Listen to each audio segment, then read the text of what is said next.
Hi, this is Billy Zell with Synergy One Lending. So I watched a great video from Barry Habib. He's awesome in our industry. So this is going to be the Cliff Notes version done in two videos. So the first one here is kind of what's the primary driver of it. And he thinks the Fed's fiscal policy has a lot to do with it. So we've got a lot of spending, a lot of folks who were slow to raise rates.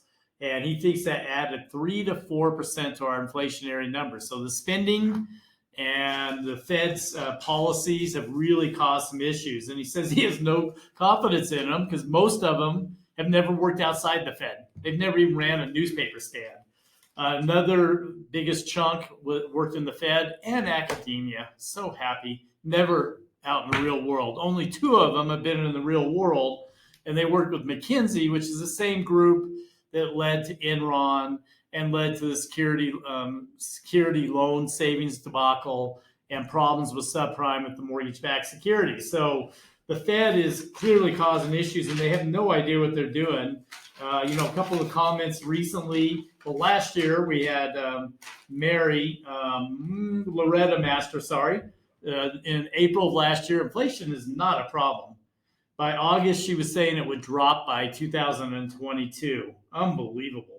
And we have Neil Kashkari, who was on recently, saying he didn't think there was any reason to raise rates till 2023. So clearly, these folks have no idea what's going on in the real world. The second biggest driver is the supply chain. So with China shutting down, that really exacerbated the problem. So they have the largest port in the world in Shanghai. And there's a picture of all these boats. I mean, you would think it was a painting collage. All these boats just waiting to go in. So when they open up, the boats will start flowing.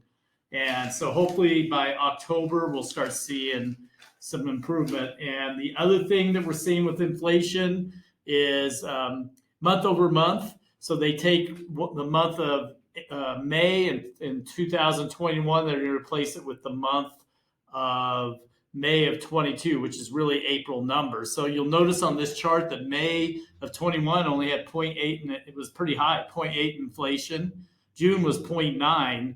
So if the number comes in at 0.8 again in May of 22, there'll be no change in inflation. And June was 0.9 last year. Let's say it comes in at 0.7. The press will be showing that inflation is coming down. The problem is in May it was 0.5. July, of 2021, and August was 0.3, and September was 0.4. So we're going to start replacing some very low inflationary numbers with really high inflationary numbers. So we could be reporting 9 to 10% inflation before we hit October, and October is another 0.9%. So hint is that's his pick month, and I'll go into more details on the next video. Any questions, feel free to email me, beat me up, tell me I'm crazy. But I think we have some reasons on the next video why this thing ends in October. Talk to you soon. Bye.